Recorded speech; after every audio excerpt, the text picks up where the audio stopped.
This is a story about how I sold my first cupcake, and about how baking became my permanent side hustle. I met a friend for pizza in the city. It was her birthday, and she had requested in advance that I make her some very specific cupcakes to celebrate for the occasion. Being a good friend and someone who always enjoys baking, naturally, I obliged. We finished our cheese-fueled meal, and everyone at our table enjoyed a cupcake, but we couldn't possibly finish them all. Needless to say, I ended up going home with a few. And at the end of the night, I grabbed my cupcake courier with the remaining cupcakes and loaded myself onto the Ashland 9 bus for the ride home. The bus was completely full, being that it was a Friday night. So I sat in the only seat I could find that was open. The gentleman I happened to sit next to kept looking down longingly at the cupcakes in my lap. Finally, he said, "How much would you take for one of those cupcakes?" "Oh, I'll just give you one if you'd like," I told him. He said, rummaging around in his pockets.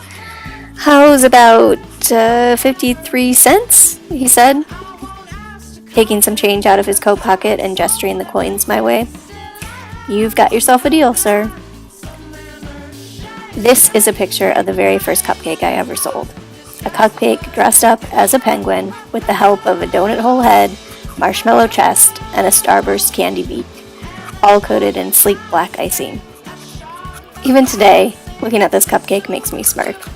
Not just because it is rather ridiculous, albeit adorable, but because of how much my baking has evolved. Today, the way I approach baking has morphed into something much different from the silly penguin cupcake that I sold on a bus ride home one night. Now, I want you to think about the last time you made a batch of cookies. Let's say they were chocolate chip. Maybe you whipped in some eggs, and then you probably mixed in some softened butter and sugar. Perhaps you even got a glass of milk ready to enjoy with your cookies fresh out of the oven. And you probably added some flour to your dough to get it to just the right consistency. Now, think about what these ingredients have in common. Some of them come from an animal, such as eggs from a chicken and milk and butter from a cow, but most can also be common dietary restraints or allergens. Not long after the penguin cupcake incident, I gained a certificate in plant-based nutrition, and I found myself becoming more conscious of what I consumed. The timing couldn't have been more ideal, because that summer I also started my own business selling my baked goods at local farmers markets under the cottage food law.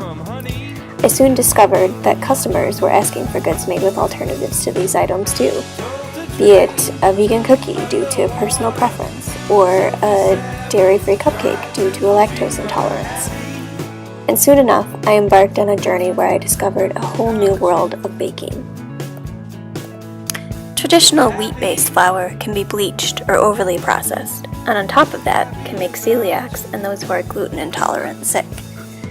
In its stead, I've discovered alternatives like rice flour and almond flour, or milk made from nuts, or oats instead of cow's milk. Overwhelmingly, ingredients made from plants. Seen as the most common food allergens are eggs, milk, peanuts, tree nuts, fish, shellfish, wheat, and soy, these plant-based alternatives were music to my ears, and to my customers too. With steady increases in the prevalence of food allergies present in children, and with more individuals identifying as following a vegan or gluten-free diet, the discovery of these alternatives means that everyone from cute babies to college students to adults alike could enjoy a sweet treat on a special occasion, or even just because, without the worry of getting sick. And I've been lucky to make treats for some of those occasions. So, now you know. When I'm not attending library school, or reading books, or hanging out with my dog, you can bet that I'm in the kitchen, making a cupcake, or a cookie, or a sweet treat for a friend, old or new. And just like the book you recall from childhood when you give a friend a cupcake, know that they just might ask for a glass of dairy-free almond milk to go with it.